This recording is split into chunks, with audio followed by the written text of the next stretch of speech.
परमात्मा पाप कर्म दंड को भी काट सकता है। अभी तक जिस भी संत व महापुरुष से मिले उन्होंने यही बताया कि पाप कर्म फल भोगने से ही समाप्त होगा। वो प्रभु कौन है जो पाप कर्म को काट देता है, वो काल के बंधन से छुड़वा देता है। उसका क्या नाम है, पूजा की विधि क्या है? कृपया अवश्य सुनिए जगत गुरु तत्वदर्शी संत रामपाल जी महाराज के अमृत वचन। ज्ञान को सुनकर हमने इस लाल को तो कौड़ी बनाकर डाल दिया कूड़े के टोकरे में, और कौड़ी हमने उठा के छाती का लगा रखे थे। ये जो पूजा के योग्य भगवान नहीं थे, जो भगवान ही नहीं थे, उनके हम पूज रहे थे। इसी 15वें अध्याय के 1 से लेकर 4 का निष्कर्ष है कि अक्षर पुरुष एक पेड़ है, निरंजन वा की डार, तीनों देवा रजगुण ब्रह्मा सतगुण विष्णु तम गुण शिव जी ये शाखा है, और पात रूप संसार हम नीचे हैं, हम पात रूप में। और परमात्मा मूल कौन है? वो परमाक्षर ब्रह्म है। उसको परमाक्षर पुरुष कहो चाहे परमाक्षर ब्रह्म कहो, चाहे उसे परमेश्वर कहो, परमेश्वर। अब फिर क्या बताया है कि 15वें अध्याय के 4 श्लोक में कहा कि उसके पश्चात उस तत्व ज्ञान रूपी शस्त्र अर्थात उस अज्ञान नाशक हथियार के द्वारा इस अज्ञान का नाश करके, यानी तत्व ज्ञान समझकर उसके पश्चात परमेश्वर के उस परम पद की खोज करनी चाहिए, जहाँ जाने के बाद साधक फिर लौटकर कभी संसार में नहीं आते, उनको पूर्ण मोक्ष प्राप्त होता है। और जिस परमेश्वर ने सब ब्रह्मांडों की रचना की है, अब गीता ज्ञानदाता तो इस संसार रूपी वृक्ष के यानी ब्रह्मांडों का रचनहार भी नहीं है, क्योंकि गीता जी अध्याय नंबर 15 के श्लोक नंबर 3 में कहा कि अर्जुन, इस संसार रूपी वृक्ष का यानी सारे ब्रह्मांडों की जानकारी मैं नहीं जानता। यहाँ विचार काल में जैसा कि तेरे और मेरे गीता जी के डिस्कशन में मैं बताऊंगा, मुझे ज्ञान नहीं, उसकी स्थिति से मैं परिचित नहीं, इसकी अच्छी तरह मुझे स्थिति का ज्ञान नहीं है। तो इसे सिद्ध हो गया कि ये सृजनहार नहीं है गीता ज्ञानदाता, और जो सृजनहार है वो कबीर देव है, परम अक्षर ब्रह्म है। उसने अपने द्वारा रची हुई सृष्टि को स्वयं आकर के बताया है। क्या बताया है कि अक्षर पुरुष एक पेड़ है, निरंजन वा की डार, और तीनों देवा शाखा है, ये पात रूप संसार। अब उस मूल को छोड़ के बाकी सब डिस्कस कर दिया भगवान ने, और उसके लिए इस दास को भेज दिया कि मूल कौन है। बता तो पहले भी गए थे कि हम ही अलखला हैं, कुतुब गोश और पीर, और कह कबीर खालिक धनी हमारा नाम कबीर। हम सारी सृष्टि के रचनहार हैं और मैं खुद परमात्मा हूँ, लेकिन हमने इन अज्ञानियों के विधान अनुसार उस भगवान को नहीं पहचाना कि कबीर इज गॉड, और इनफैक्ट कबीर इज गॉड। अब सब प्रमाणित आपके सामने होंगे, वास्तव में कबीर भगवान है। तो पुणात्मा हमने भगवान चाहिए, और सदग्रंथों में प्रमाणित वही भगवान जो हमारे सदग्रंथ वेद और गीता जो बताती है, उसमें जो प्रमाण है वही गॉड। उसके लक्षण मिलते हैं वो भगवान, वो गॉड, और उससे लक्षण नहीं मिलते तो गॉड नहीं है। तो फिर हमने उसकी आवश्यकता क्या है? तो गीता जी अध्याय नंबर 15 के श्लोक नंबर 16 और 17 में 3 पुरुष बताए, एक सरपुरुष, दूसरा अक्षर पुरुष, और तीसरा परम अक्षर पुरुष। अब गीता जी अध्याय नंबर 8 के श्लोक नंबर 1 में अर्जुन ने पूछा कि भगवान, गीता ज्ञानदाता से पूछा कि आपने 7वें अध्याय के 29वें श्लोक में जिस तत्ब्रह्म के विषय में कहा है कि उस जो व्यक्ति जरा और मरण से छूटने के लिए ही प्रयत्नशील हैं, जरा माने वृद्धावस्था, बुढ़ापे का संकट, और मरण माने मृत्यु, इन दोनों से जो छूटने के लिए प्रयत्न कर रहे हैं, अन्य कोई डिमांड संसार के नहीं कर रहे हैं, तो वो उस तत्ब्रह्म से परिचित हैं, और सारे आत्म ज्ञान से और सभी कर्मों से वो परिचित हो चुके हैं। तब अर्जुन ने पूछा 8वें अध्याय के प्रथम मंत्र में कि किम तत्ब्रह्म, किम अध्यात्म, किम कर्म पुरुषोत्तम, क्योंकि वो तो पुरुषोत्तम मान रहा था उसने, श्री कृष्ण को, कौन? अर्जुन। तो उसने पूछा कि फिर वो कौन है तत्ब्रह्म? 8वें अध्याय के 3 श्लोक में गीता ज्ञानदाता ने कहा कि वो परम अक्षर ब्रह्म है। अब उसे परम अक्षर ब्रह्म कहो, परम अक्षर पुरुष कहो, एक ही बात है। 8वें अध्याय के 5 और 7 में गीता ज्ञानदाता कहता है कि अर्जुन तू युद्ध भी कर, मेरा स्मरण भी कर, मुझ में भावित रहकर मुझ में श्रद्धा रख के भक्ति करता हुआ शरीर छोड़कर जाएगा तो मुझे प्राप्त होगा। 8वें अध्याय के 6 श्लोक में कहा कि अर्जुन ये विधान है कि अंत समय में जो जिसके ऊपर आसक्त होता है, जिसमें जिसकी भावना रहती है, जिसके ऊपर वो भावित रहता है भाव में, उसी को प्राप्त होता है। यही सूक्ष्म वेद में कहा कि जहाँ आशा तहाँ बासा होई, मन कर्म वचन सुमरियो सोई। अब आज तक के जितने भी पवित्र हिंदू धर्म के धर्मगुरु थे, इन्होंने गीता जी के अध्याय नंबर 5 और 7 का तो अनुवाद कर दिया। अनुवाद मैंने अपने प्रवचनों में इसका तो वर्णन करते रहे कि भगवान कहता मेरी शरण में आ जा, तो युद्ध भी कर मेरी शरण में आ जा। लेकिन 8वें अध्याय के 8, 9, 10 भी गीता जी में लिखे हुए, उनके विषय में टिप्पणी क्यों नहीं की इन्होंने आज तक? क्योंकि ये इनको ज्ञान नहीं था, ये तत्व ज्ञान से अपरिचित है, ये स्वयं भी भ्रमित है, पूरे समाज मानव समाज को इन्होंने भ्रमित कर रखा है। उसमें क्या कहा? 8 और 9 और 10 में कहा कि उस परम अक्षर ब्रह्म की साधना करने वाला उसी को प्राप्त होगा, उसकी साधना करने वाला उसी को प्राप्त होगा। उसके मंत्र के बारे में 17वें अध्याय के 23वें श्लोक में कहा कि उस सच्चिदानंद घन ब्रह्म के पाने का इस 3 मंत्र की साधना है, 3 मंत्र की का जाप करना है। ओम तत्सत इति निर्देश है ब्रह्मण तिर्विध समर्थ। ब्रह्मण माने सच्चिदानंद घन ब्रह्म का। इस ओम तत्सत ये 3 मंत्र का जाप 3 विधि से करने, स्मरण करने का है। 3 विधि है इसके स्मरण करने की। और ओम तो ये सरपुरुष का, सरब्रह्म का, ब्रह्म का कहो, ये तो सार्वजनिक रखा है। और तत् और सत ये सांकेतिक है, ये दास बताएगा इस पृथ्वी पर। इस दास के अतिरिक्त किसी के पास ये यथार्थ मंत्र नहीं है, और ना यथार्थ ज्ञान है आज तक किसी के पास नहीं था। या तो भगवान के पास था, भगवान ने जब स्वयं आकर बोला था, या उन महापुरुषों के पास था जो उनसे परिचित हुए थे, उसके पश्चात ये बिल्कुल लुप्त प्राय हो गया था। उसको पुनः जागृत करने के लिए इस दास की सेवा दी परमेश्वर ने। इस दास को भेजा है आप पुण्यात्माओं के तक इस सत संदेश को पहुंचाने के लिए।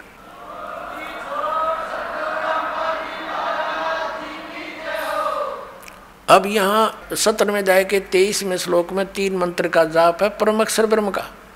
तो 8वें अध्याय के 8, 9, 10 श्लोक में कहा है कि उस तत्वदर्शी संत से वो कोड वर्डों में लिखे हुए यथार्थ मंत्र प्राप्त करके जो उस परमेश्वर परम देव पुरुष की यानी परमेश्वर की साधना करता है, परम अक्षर ब्रह्म की, तो अंत समय में भक्ति के बल से उस मंत्रों के जाप की साधना की शक्ति से उसको प्राप्त हो जाता है।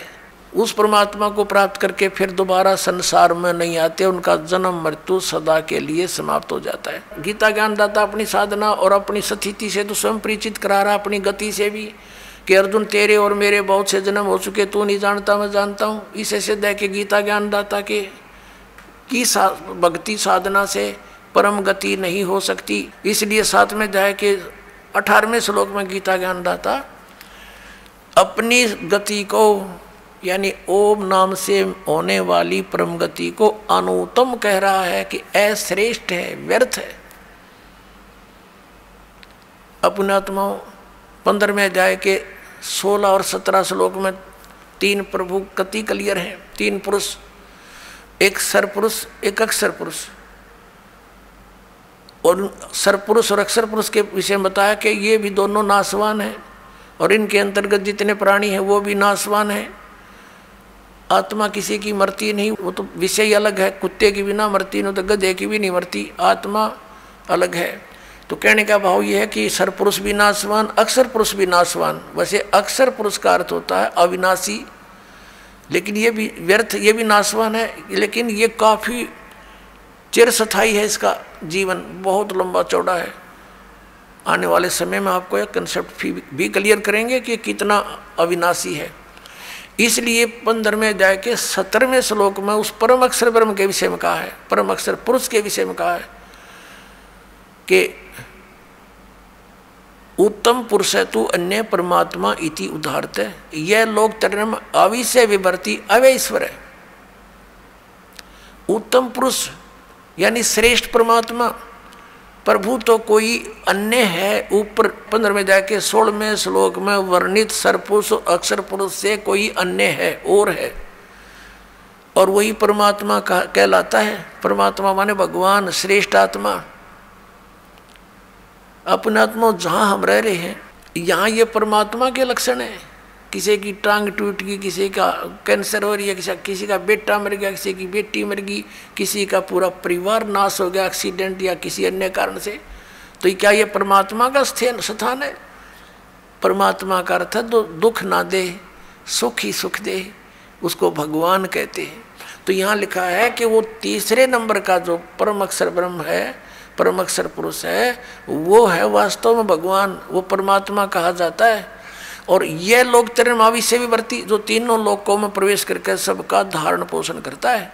जैसे संसार रूपी उल्टे लटके हुए वृक्ष की जड़ें ऊपर हैं, यानी वो परम अक्षर ब्रह्म है, ऊपर तीसरे मुक्ति धाम में रहता है, ध्रुवलोक के तीसरे पृष्ठ पर विराजमान है, वहाँ रहता है। और वहाँ से वो जड़ समझो सारे संसार की, उससे सब उत्पत्ति हुई है, वही सबका धारण पोषण करता है। जैसे वृक्ष को जड़ से मूल से ही आहार प्राप्त होता है, सब पूरे पेड़ का पालन जड़ से ही होता है, मूल से होता है। तो वो मूल तो परम अक्षर ब्रह्म है, उसको परम अक्षर ब्रह्म कहो, परम अक्षर पुरुष कहो। और तना यो अक्षर पुरुष है, और उसके बाद डार जो है वो सर पुरुष है, ये ब्रह्मा विष्णु महेश का पिता। और उसके फिर 3 पुत्र हैं, 3 शाखा है उसकी, उस डार की, रजगुण ब्रह्मा, सतगुण विष्णु, तमगुण शिव जी। और उससे आगे फिर ये यहाँ के जितने भी जीव हैं वो लटके हुए हैं। तो ये कंसेप्ट क्लियर हो गया कि इस भक्ति मार्ग के अंदर ये 3 पुरुष हैं, सरपुरुष, अक्षर पुरुष और परम अक्षर पुरुष। और परम अक्षर पुरुष की साधना के लिए यो गीता ज्ञानदाता स्पष्ट करा कि उसकी शरण में जा, उसकी साधना कर, उसी से पूर्ण मोक्ष होगा। फिर अन्य की साधना किस लिए हम करते हैं, अन्य की पूजा किस लिए करते हैं? अज्ञानता के कारण। तो इस तत्व ज्ञान से और इस दास से आपको पता लगेगा कि हु इज गॉड, वो कौन है परमात्मा, और क्या उसकी पूजा की विधि कौन सी है। तो फिर थोड़ा सा काम रह जाएगा भक्ति करनी, और वो भक्ति इतनी आसान है। नाम उठत नाम बैठत नाम सोवत जागवे, नाम खाते नाम पीते नाम सेती लागवे। जैसे हठियों किया करते थे, खड़े होकर तपस्याएं करते थे, ये कोरी बकवाद थी, ये मनमाना आचरण था। हम सोचा करते थे कि ऐसे ही भगवान मिलेगा, हमारा नंबर नहीं आ सकता, हम बाल बच्चे भी नहीं त्याग सकते, भगवान संन्यास लेने से ही मिलता है। ये अज्ञानता से हमारी सोच थी। अब तत्व ज्ञान की रोशनी से हमें ज्ञान हो गया कि वो तो डरे डोया करते। उसके विषय में कहा कि डंब करें डूंगर चढ़ें, डंब माने पाखंड करते हैं, ऊंचे स्थान पर जाकर बैठ जाते हैं, नुआसन पदम लगा के, धूना लगा के, चमटा गाड़ गए कि दूर तो दिखा किसी ने महात्मा बैठा है। और हमने सोचा करते भाई यूँ मिला कर भगवान, अज्ञानता के कारण। उसके विषय में सुख संवेद में कहा है कि दंभ करें डूंगर चढ़ें, डूंगर माने ऊंचे स्थान पर, पहाड़ी पर बैठ जाते हैं। दंभ करें डूंगर चढ़ें अंतरजीनी झूल, और जग जाने बंदगी कराइए वो है सूल बबूल है।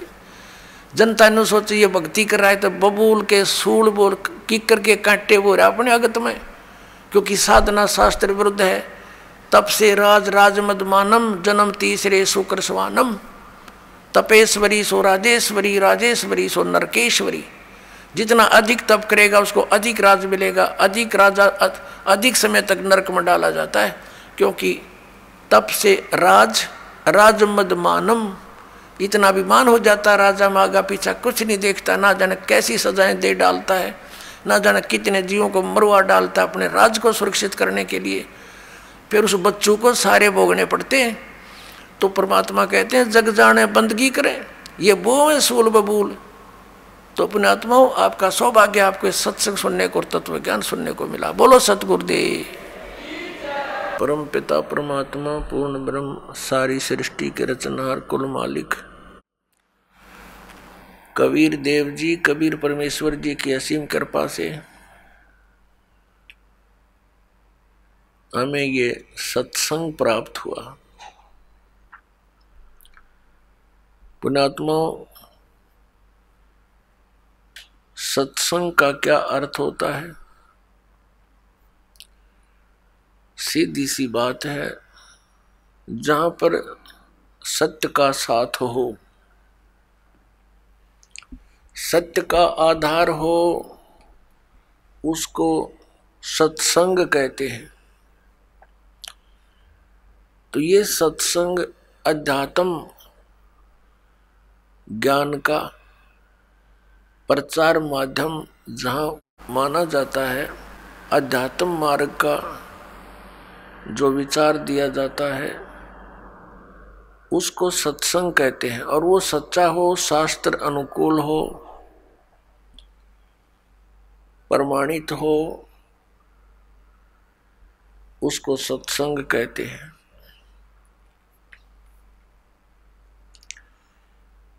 अभी तक जितना भी ज्ञान सुना था वो अज्ञान था, जब तक हमें वो तत्व ज्ञान प्राप्त नहीं हुआ। जैसे अन्य भी सात संत, आचार्य, मंडलेश्वर, गुरुजन सत्संग करते हैं, श्रद्धालु वहाँ जाते हैं सत्संग सुनने के लिए, और वो उनके विचारों को सत्संग मानते हैं, लेकिन वो सत्संग नहीं है, क्योंकि उनको तत्व ज्ञान नहीं है। वो केवल दंत कथा, लोकवेद और शास्त्र विरुद्ध प्रचार करते हैं। वो सत्संग नहीं है। सत्संग केवल परमेश्वर ने आकर ही किया। कबीर परमेश्वर जी ने, असंग ब्रह्मांड के स्वामी ने, इस सत्संग की जानकारी स्वयं आकर के प्रदान की। इस तत्व ज्ञान को स्वयं ही हमारे सामने रखा, लेकिन उस समय हम अशिक्षित थे और हमारे गुरुजन जितने थे पवित्र हिंदू धर्म के, वो संस्कृत के तो विद्वान थे, लेकिन अध्यात्म ज्ञान में वो शून्य थे, 0/0 थे। उस समय हम परमात्मा के उस तत्व ज्ञान को, उस सत्संग को समझ नहीं सके, और हम परमेश्वर को सिंपल एक गुरु, संत और कुछ एक व्यक्ति, उनको केवल कवि तक ही सीमित किए हुए हैं। तो अब पता चला वो तो परमात्मा थे। तो उस समय परमेश्वर वही तत्व ज्ञान सुनाया करते थे जो आज दास आपको परमेश्वर का दिया हुआ वो ज्ञान सुनाता है। और परमेश्वर के दिए हुए उस ज्ञान को प्रमाणित करने के लिए कि ये सच्चा ज्ञान है, जो परमेश्वर कबीर देव जी ने, कबीर साहब ने 600 वर्ष पहले वर्णित किया था, अपने मुख कमल से उच्चारण करके वो सच्चिदानंद घन ब्रह्म की वाणी बोली थी, वो तत्व ज्ञान बोला था, वो सच्चा था और सच्चा है और सच्चा ही रहेगा। उसके समर्थन में अपने उन पवित्र सदग्रंथों को दास आपके रूबरू करता है, जिनमें वो ज्ञान आज विद्यमान है और उस दिन भी था। जिस दिन परमात्मा के ज्ञान को ये नकली गुरु, केवल संस्कृत के वक्ता, ये कह करके नकार दिया करते थे कि कबीर अशिक्षित है, ये एक छोटी जाति का धानक है और इसको संस्कृत आती नहीं है, क्योंकि संस्कृत केवल ब्राह्मण ही पढ़ सकते थे और सभी सदग्रंथ संस्कृत में ही विद्यमान थे। उनका ये दाव लगा रहा और हमें भी ये असमंजस हो जाती थी कि सचमुच कबीर साहब संस्कृत नहीं पढ़े। और इस कारण से ये सदग्रंथों को तो नहीं समझ सकते। और जो हमारे गुरुजी इस पवित्र हिंदू धर्म के गुरुदेव ये शंकराचार्य माने जाते, आदि शंकराचार्य थे, उनसे ही ये ज्ञान शुरू हुआ जो पूरे हिंदू समाज में समाया हुआ है। उनसे ही सुनकर ज्ञान को आगे ब्राह्मण लोग अपने अपने क्षेत्र में यही प्रचार किया करते थे। अब वो क्या ज्ञान देते थे कि श्री ब्रह्मा विष्णु महेश ये अविनाशी हैं, इनकी कोई माता पिता नहीं। परमेश्वर कबीर देव जी 600 वर्ष पहले कहा करते ये नाशवान है, इनकी जन्म मृत्यु होती है, ये पूजा के योग्य नहीं, ये परमात्मा नहीं है। तो उस समय परमेश्वर का एक घोर विरोध करवा दिया इन नकली गुरुओं ने। परमात्मा सत्संग किया करते थे, सच्चा ज्ञान प्रदान करते थे, और ये नकली गुरु आचार्य ये शास्त्र विरुद्ध ज्ञान प्रदान किया करते थे। अभी तक इनका बोलबाला रहा क्योंकि हम सदग्रंथों से अपरिचित थे। आज दया करी उस परमपिता परमेश्वर ने इस दास के ऊपर एक मेहर की, आप पुण्यात्माओं के लिए इस दास को तैयार किया, उन पवित्र सदग्रंथों को समझूं और फिर आपके रूबरू करूं। और आज हम शिक्षित हैं, सदग्रंथ लगभग सभी अनुवादित हैं। अनुवाद करता भी ये स्वयं ही है जो ये कहा करते ब्रह्मा विष्णु महेश अविनाशी है।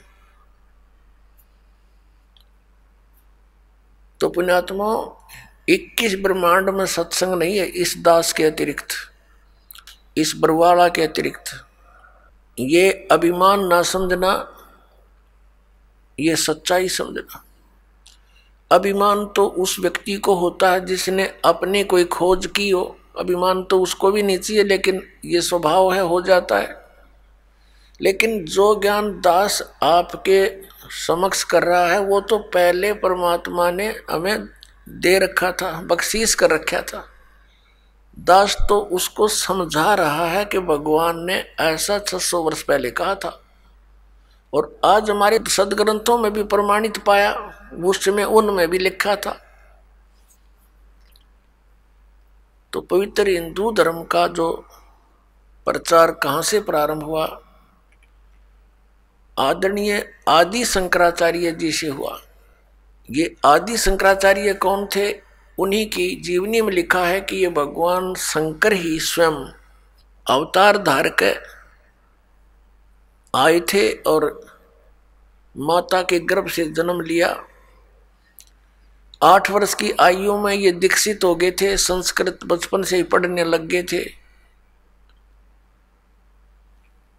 और 32 वर्ष की उम्र में इनकी मृत्यु हो गई थी रोग के कारण। इतना तो पुण्यात्माओं मानना पड़ेगा, इनका योगदान है इन महापुरुषों का, कि शंकराचार्य जी का जन्म उसमें होना एक वरदान सिद्ध हो गया हमारे लिए।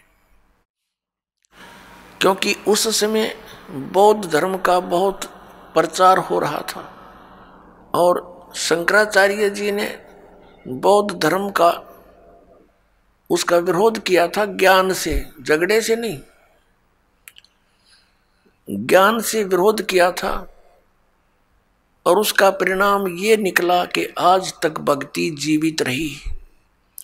यदि बौद्ध धर्म फैल जाता भारतवर्ष में तो पूरा भारतवर्ष नास्तिक हो जाता। बौद्ध धर्म फैला चीन में, पूरा चीन नास्तिक हो गया। इसी प्रकार पुण्यात्मा, यदि उस समय ये पुण्यात्मा आदि शंकराचार्य जी नहीं आते तो आज हम राम का नाम भी नहीं लेते। लेकिन बात वही रही कि आसमान से गिरे और खजूर में अटके, फिर लाभ क्या हुआ? शंकराचार्य जी ने हमें क्या ज्ञान दिया कि जीव ही ब्रह्म है। फिर दूसरा ज्ञान क्या दिया कि श्री शंकर भगवान परमात्मा है, विष्णु भगवान परमात्मा है, शिव भगवान परमात्मा है, ब्रह्मा जी परमात्मा है। ये अविनाशी हैं, इनकी जन्म मृत्यु नहीं होती। और ये इनके आदरणीय शंकराचार्यों के ये पूज्य इष्ट भी हैं, रामकृष्ण, श्री कृष्ण और भगवान विष्णु, भगवान शंकर आदि। ब्रह्मा जी की तो पूजा ये करते नहीं। आज का जो सत्संग आपके लिए रहेगा कि सत्संग 21 ब्रह्मांड में नहीं है, और सदग्रंथों का ज्ञान इस दास के अतिरिक्त या परमात्मा के अतिरिक्त या उन महापुरुषों के अतिरिक्त जो परमात्मा से परिचित हुए, साक्षात्कार किया उनका, वो चंद महात्मा है। पूरे विश्व में उनके अतिरिक्त पूरे विश्व में ज्ञान नहीं, अध्यात्म ज्ञान नहीं उनको, वेदों और शास्त्रों का ज्ञान नहीं। तो फिर सत्संग खाक करा उनने, उल्टा पाठ पढ़ा दिया।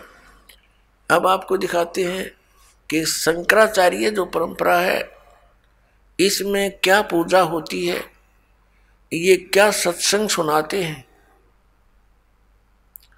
और किसको ये पूज्य मानते हैं।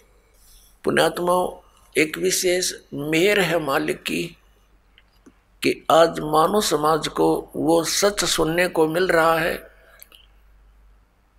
जिसकी हमें बहुत पहले आवश्यकता थी। फिर भी हम शुक्र मनाते हैं उस परम पिता कबीर भगवान का, जिन्होंने आकर के स्वयं दया करी हम दासों पर और ये तत्व ज्ञान समझा दिया। ये देखिएगा, एक पुस्तक है, एक पत्रिका, मासिक पत्रिका श्री माता, और ये Shri Mata communications private limited का प्रकाशन, आषाढ़ पूर्णिमा संवत 2066, जुलाई 2009, वर्ष 8, अंक 97, ये इनका यहाँ से प्रकाशित है। शंकराचार्य परंपरा संपोषिका, श्री विद्या साधक सहायिका।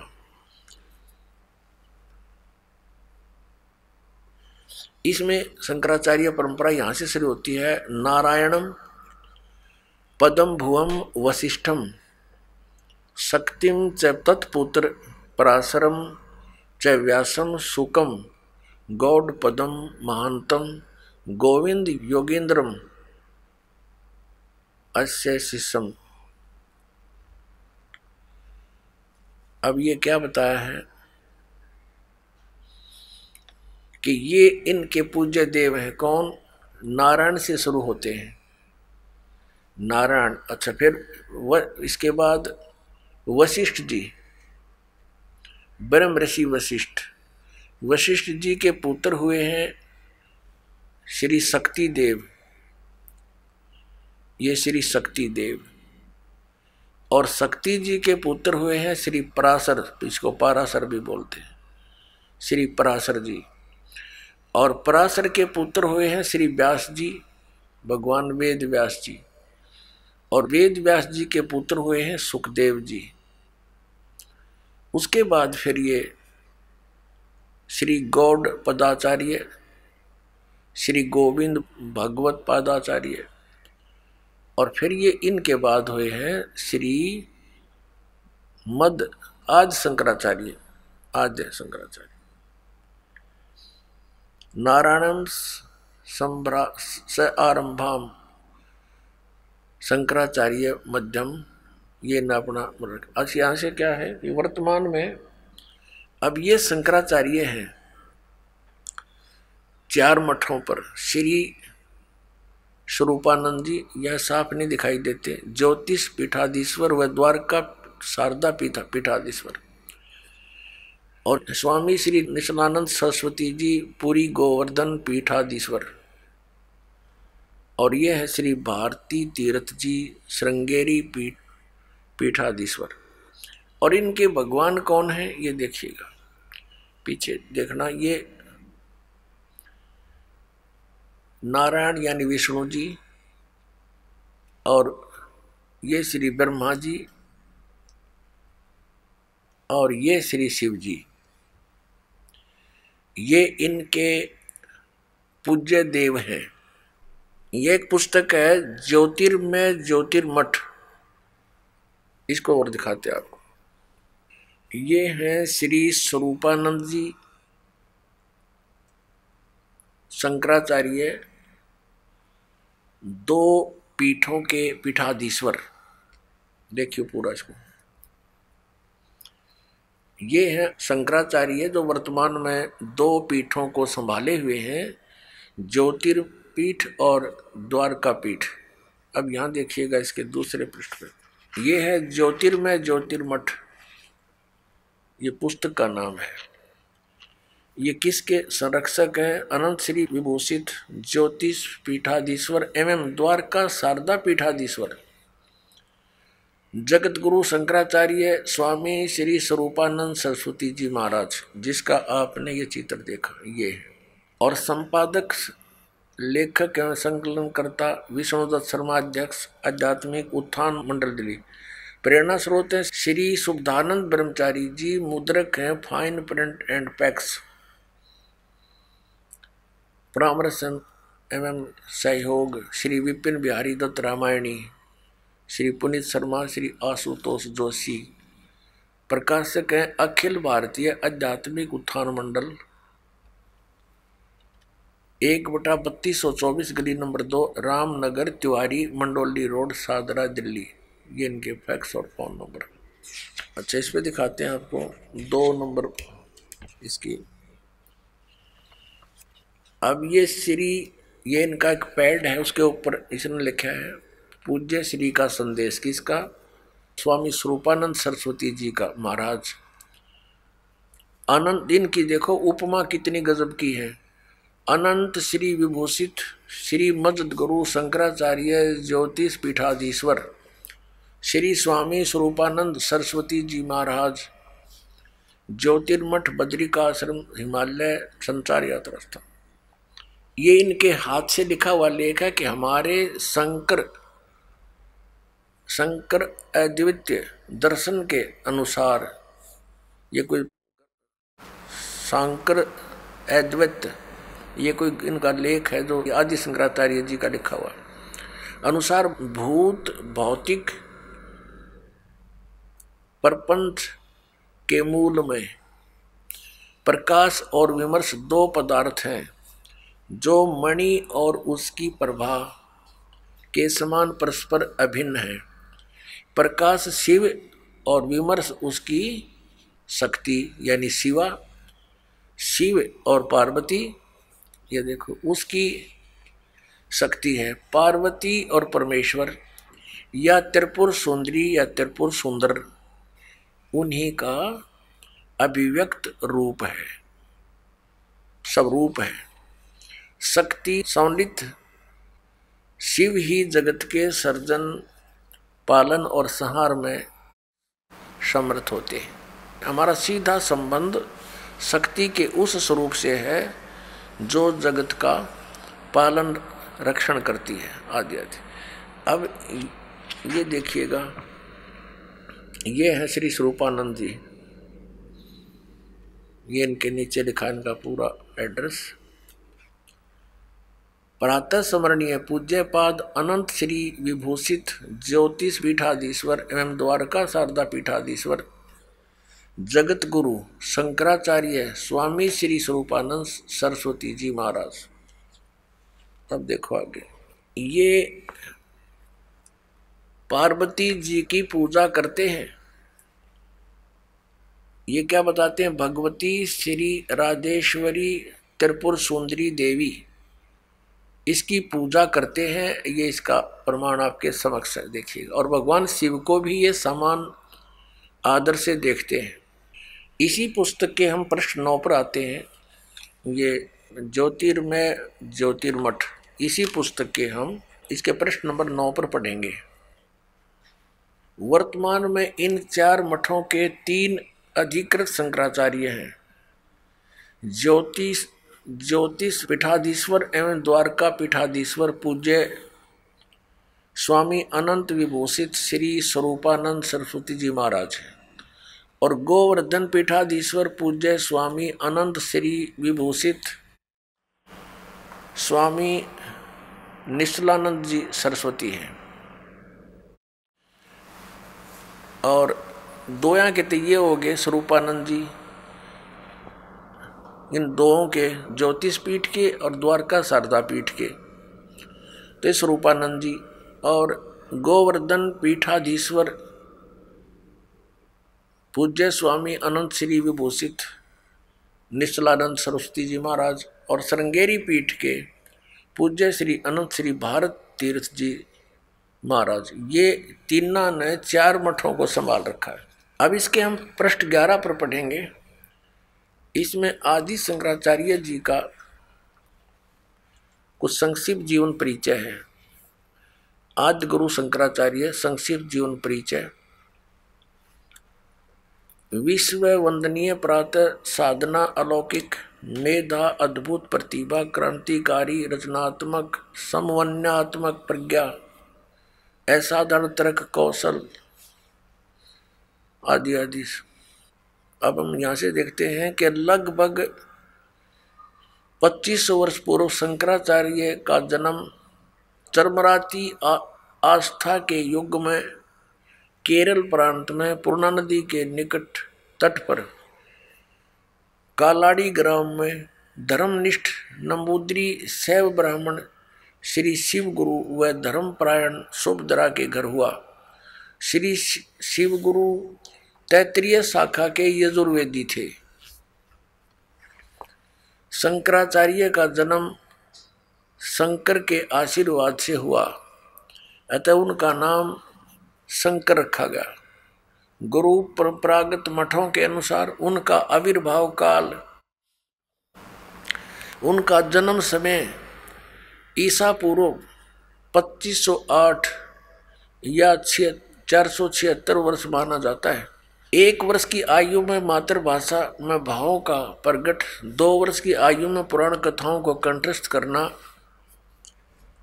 उनकी विलक्षण प्रज्ञा का परिचायक था।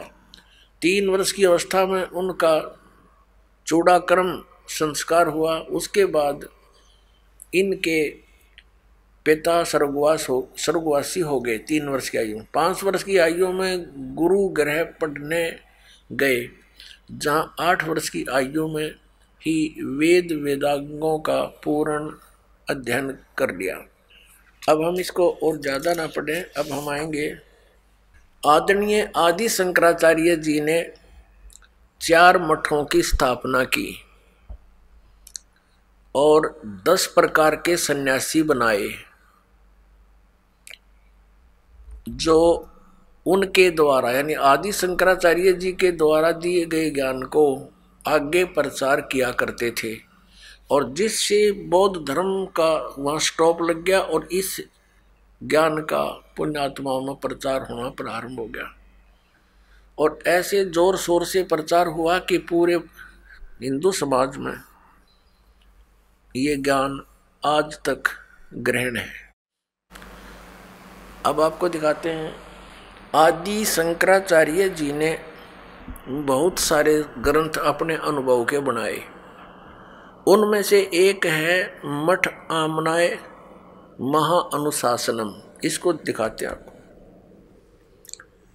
ये है मठ आमनाय महाअनुशासनम, आदि श्री शंकराचार्य विरचितम। आदि शंकराचार्य जी द्वारा इसकी रचना की। ये है आदि शंकराचार्य।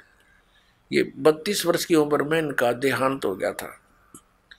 और ये है 4 मठ एक ये ज्योतिर्मठ, ये लिखा है ये तो पूर्व हिमालय साइड में, और ये है शारदा द्वारका पीठ, शारदा द्वारका पीठ, और ये है श्रृंगेरी मठ, और ये है गोवर्धन मठ पुरी, जगन्नाथपुरी जिसको कहते हैं, और ये है ज्योतिर्मठ बद्री का आश्रम हिमालय। और ये स्थान दिखा रखा है कालटी, जहां पर शंकराचार्य जी का जन्म हुआ, वहां भी इनके नाम से कोई मंदिर बना हुआ है। इसके प्रकाशक कौन है देखिएगा, ये है श्री काशी, ये प्रथम पुष्प, ये वहां लिखा गया इसमें। आज श्री शंकराचार्य विरचितम मठ आमनाय महानुशासनम, संपादित तथा भाषांतर करता है डॉक्टर कामेश्वर नाथ मिश्र, आचार्य अध्यक्ष संस्कृत विभाग, अध्यक्ष शब्द विद्या असंकाय, केंद्रीय उच्च तिब्बती शिक्षा संस्थान, सारनाथ, वाराणसी उत्तर प्रदेश, वाराणसी उत्तर प्रदेश। श्री काशी विद्वत परिषद न्यास, केदार घाट, वाराणसी। प्रकाशक है ये वही आपको दिखा, और यहाँ है ये कहाँ से प्रिंट हुई है, Shri Mata कमर्शियस private limited B 7/125 बागहाड़ा, Kedar घाट, वाराणसी। ये इतना दूरभाष है। अब इनके आपको दिखाते हैं कौन कौन से मठ हैं। अब इसमें देखिएगा प्रश्न नंबर 12 पे इसमें क्या कहा है, इसका ऊपर वर्णन चला आ रहा है। इसमें इन्होंने निर्णय दिया है कि मठों की संख्या, इस प्रकार ग्रंथ में मठों की कुल संख्या 7 बतलाई गई है, जिनमें 4 भारत के 4 दिगंतों में स्थापित किए गए थे और उनका कार्य क्षेत्र भी बतलाया गया है। वस्तुतः लौकिक व्यवहार के लिए यही 4 मठ द्वारका शारदा पीठ, गोवर्धन ज्योतिष पीठ एवं श्रृंगेरी सम्मत है। शेष 3 मठ वैज्ञानिक विग्रह श्लोक नंबर 39 परिभाषित है। इनकी विग्रह कल्पना केवल विज्ञानात्मक है, भावनात्मक है, अर्थात यदि किसी मुमुक्षु को किसी सद्गुरु आचार्य की शरण नहीं मिल पाई तो वे वह निर्देशानुसार अपने गुरु तथा पीठ की भावना करके मोक्ष मार्गी हो जाते हैं। लौकिकी सत्ता न होने के कारण वे सुमेरु स्वात्मा एवं निष्कल आमनाओं के आचार्य, योगपट और ब्रह्मचारी के नामों की निरुक्तियां नहीं हैं।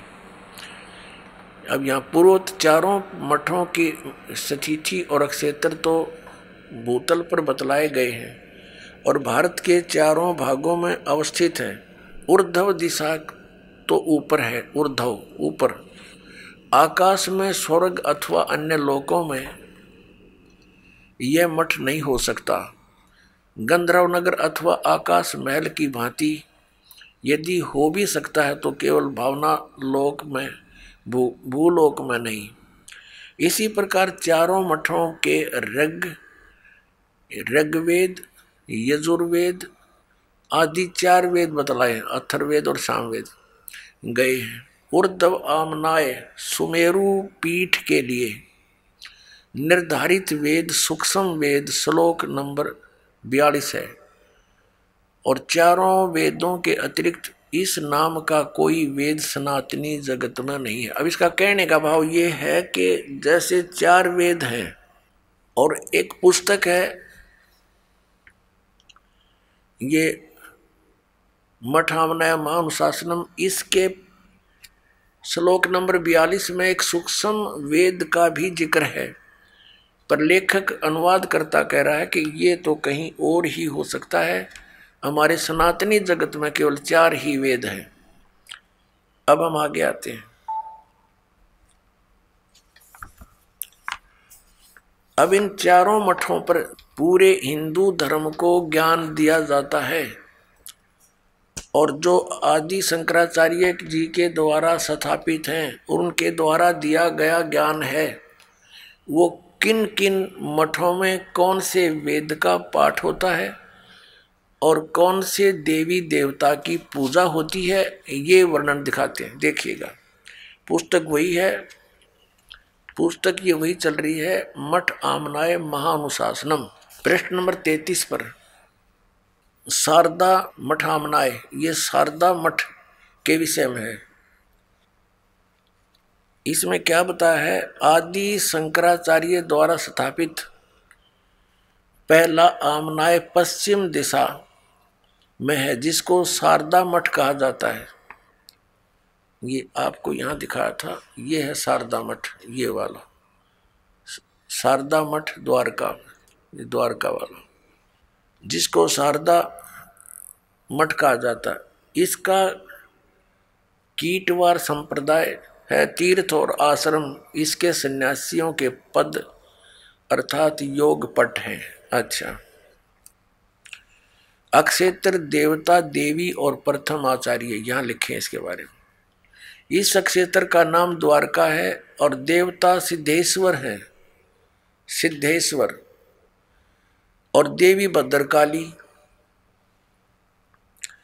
है, तथा आदि आचार्य विश्व रूप सुरेश्वर आचार्य, ये प्रथम थे जो उन्होंने स्थापित किए, सुरेश्वर आचार्य। और इसमें देखना ये क्या लिखा कि निर्मल तीर्थ गोमती है, यहाँ स्वरूप नामक ब्रह्मचारी साम वेद का वक्ता कहा गया है। इसमें साम वेद का ही पाठ होता है। आगे देखो, ये वही चल रहा है, उसी के बारे में चर्चा चल रही है ये। और इसका महावाक्य क्या है, ये प्रश्न नंबर 35 पर हम आगे हैं। इस शारदा पीठ का महावाक्य है, महावाक्य में गोत्र। इस आमनाय का महावाक्य तत्वमसि, तत्त्वमसि, तत्वमसि है। इसका उल्लेख साम वेद अंतर्गत ये छांदोग्य उपनिषद का 6/8 ये श्लोक है, अध्याय 6 का श्लोक 8। ये छांदोग्य उपनिषद से लिया गया इन्होंने ये तत्वमसि, और यहाँ इसका निर्णय दिया है कि जो तत्वमसि इन 3 पदात्मक महावाक्य रूपी त्रिवेणी संगम में तीर्थ की भावना से स्नान करता है, अर्थात तत्त्वम पदों का शोधन करके महावाक्य के लक्ष्य अर्थ के चिंतन में तल्लीन रहता है, उसे तीर्थ नाम से कहा जाता है। ठीक,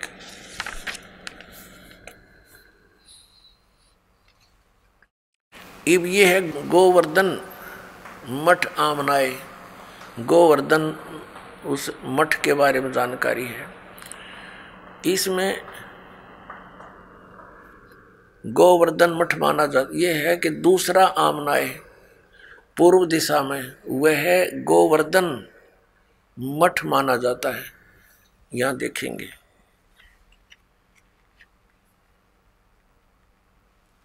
ये है गोवर्धन मठ यानी पुरी, गोवर्धन मठ जगन्नाथपुरी में। दूसरा आमनाय पूर्व दिशा का है, वह है गोवर्धन मठ माना जाता है। संप्रदाय भोगवार है और वन और आरण्य इसके सन्यासियों के पद योगपट है। अब इसमें क्या है, इसका भगवान कौन है, इसका क्षेत्र पुरुषोत्तम है और भगवान जगन्नाथ इसके देवता हैं और देवी विमला है, आचार्यों के ये नाम है। आइए अब हम उन श्रद्धालुओं के अनुभव जानते हैं जो जगत गुरु तत्वदर्शी संत रामपाल जी महाराज जी से दीक्षा प्राप्त कर चुके हैं तथा उनके द्वारा बताए गए भक्ति मार्ग पर चल रहे हैं। नमस्कार सर। नमस्कार सर। सर क्या नाम है आपका? मेरा नाम रंकाधर भैंसाल है। सर कहाँ से हैं आप? मैं उड़ीसा का सुंदरगढ़ डिस्ट्रिक्ट से हूँ। सर संत रामपाल जी महाराज से नाम दीक्षा आपने कब ली?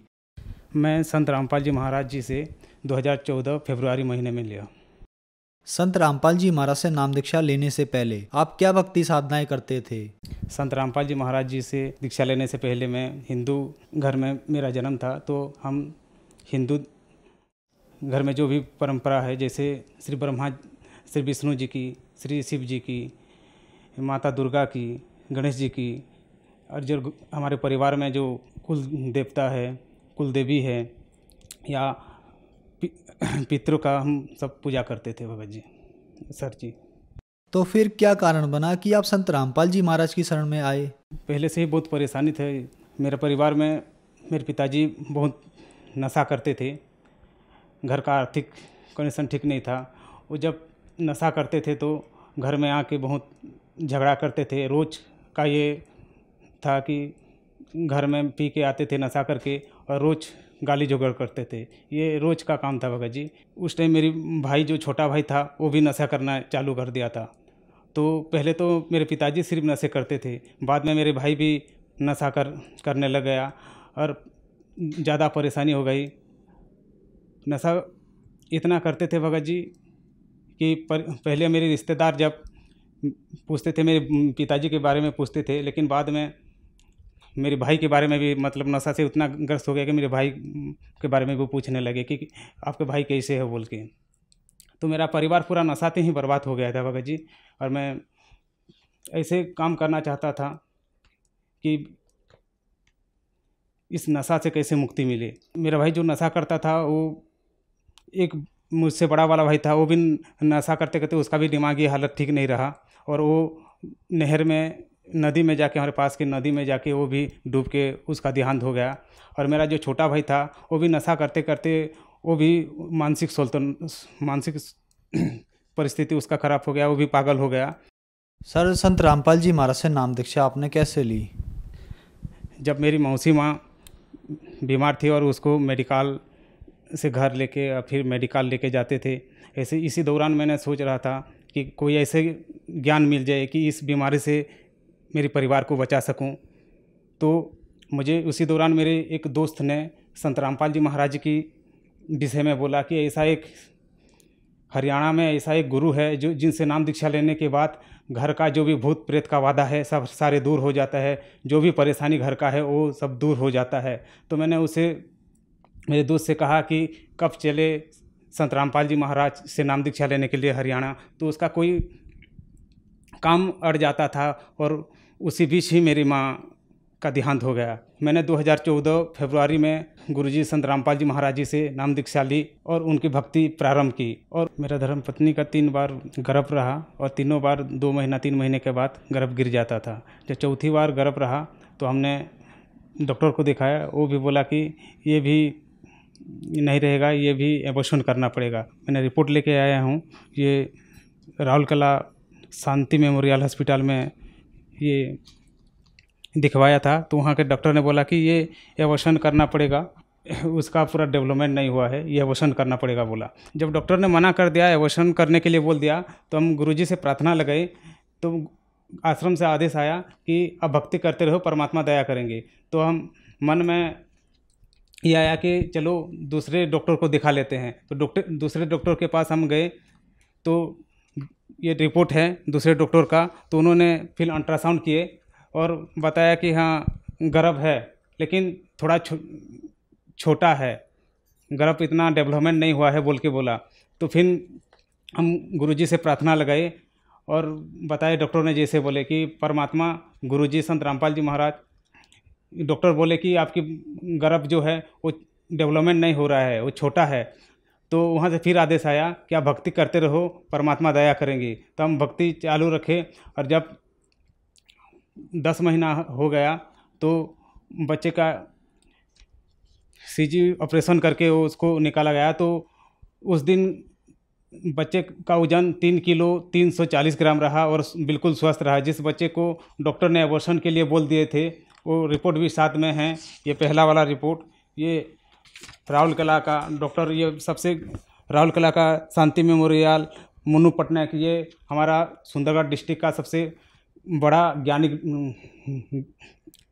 डॉक्टर है, जो उन्होंने मना कर दिए थे, एबॉर्शन के लिए बोल दिए थे। फिर हम झारसुगड़ा जग्यासिनी हॉस्पिटल में दिखाए तो वहाँ 10 महीने के बाद उसी बच्चा स्वस्थ और बिल्कुल 3 किलो 340 ग्राम का हुआ, जो आज हम उसको लेके आए हैं, आप देख सकते हैं। वही बच्चा है जो डॉक्टर ने मना कर दिया था, एबॉर्शन करने के लिए बोला था, अभी ये गर्भ गिर जाएगा या छोटा है बोल के, लेकिन आज ये परमात्मा की दया से, संत रामपाल जी महाराज जी की दया से ये बिल्कुल स्वस्थ है, आप भी देख सकते हैं। और गुरुजी संत रामपाल जी महाराज जी की शरण में आने से और एक लाभ मिला। मेरी धर्मपत्नी का स्टोन था, जो पेट के साइड में ये दर्द उठता था, बहुत ज़ोर से दर्द उठता था। 3 दिन 4 दिन बिल्कुल मेडिसिन खाने के बाद भी वो दर्द नहीं कमता था। बाद में जब हम संत रामपाल जी महाराज जी से इसी विषय में प्रार्थना लगाई तो उन्होंने फिर बोले कि परमात्मा दया करेंगे, अब भक्ति करते रहो। तो एक दिन अचानक जब वो पेशाब करने गए तो 3 बड़े स्टोन वो निकले। वो आज भी रखा हुआ है, कोई चाहे तो वो देख सकता है। संत रामपाल जी महाराज जी की कृपा से वो स्टोन भी निकल गए। और मेरे को भी मानसिक परेशानी हो गए थे।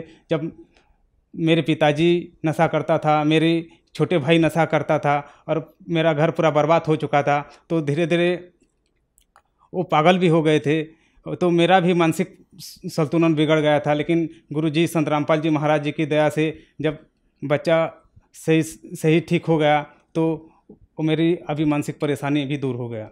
मेरा छोटा भाई था, जब हम उसको मानसिक विभाग में भर्ती करने के लिए बुरला मेडिकल लेके जा रहे थे तो वहाँ से वो दौड़ लिया और जो बुरला के हॉस्पिटल के पास में जो बड़ा नहर है उसमें वो छलांग लगा दी। वो बहुत गहरा नहर है, तो उसके पीछे पीछे मैं भी छलांग लगा दी। तो उसका मानसिक संतुलन तो ठीक नहीं था।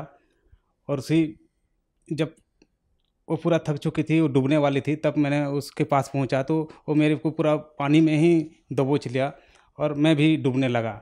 तो मैं अंदर जाके परमात्मा गुरुजी संत रामपाल जी महाराज जी को याद किया, हे मालिक, पहले ही मेरे बड़े भाई नहर में नदी में डूब के उसका देहांत हो चुका है, ये मेरा दूसरा भाई है, ये भी अगर डूब जाएगा और मैं भी डूब जाऊंगी तो मेरा परिवार कैसे चलेगा। हे गुरुजी, आप ही दया रखना, परमात्मा आप ही इस मुसीबत से बचाना बोला। तो और उसे धक्का मारा तो ऊपर आ गया और मैं भी ऊपर आ गया। उसे फिर धीरे धीरे करके वो किनारे लेके गया और उसको मेडिकल में भर्ती किया। और उसी दौरान हम गुरुजी संत रामपाल जी महाराज जी से अर्जी लगाए तो वहाँ से बोले कि उनको भी नाम दीक्षा, संत रामपाल जी महाराज जी से नाम दीक्षा दिलवा दो तो परमात्मा दया करेंगे। तो जब वहाँ से छोटा मेडिकल से थोड़ा ठीक होकर घर आया तो उसी दौरान ही उनको नाम दीक्षा संत रामपाल जी महाराज जी से दिला दिए। सर, जो दर्शक आज आपको टीवी पर देख रहे हैं और वो दर्शक भी संत रामपाल जी महाराज से नाम दीक्षा लेना चाहते हैं तो कैसे ले सकते हैं? संत रामपाल जी महाराज जी से नाम दीक्षा लेने के लिए बहुत सिंपल है। आज भारत की प्रसिद्ध सुप्रसिद्ध चैनल, बहुत सारे चैनलों में गुरुजी का, संत रामपाल जी महाराज जी का सत्संग आता है। जब सत्संग चलता है तो नीचे एक पीली पट्टी चलता है, वहाँ के कॉन्टैक्ट नंबर आता है। उसी कॉन्टैक्ट नंबर से आप संपर्क करके अपनी हर राज्य, हर ज़िले में नामदान सेंटर खुल गया है, उसी में आप फ़ोन करके पूछ सकते हैं कि अपना नज़दीक नामदान स्थल कौन सी है, उससे आप नाम दीक्षा ले सकते हैं। धन्यवाद सर। सत साहेब।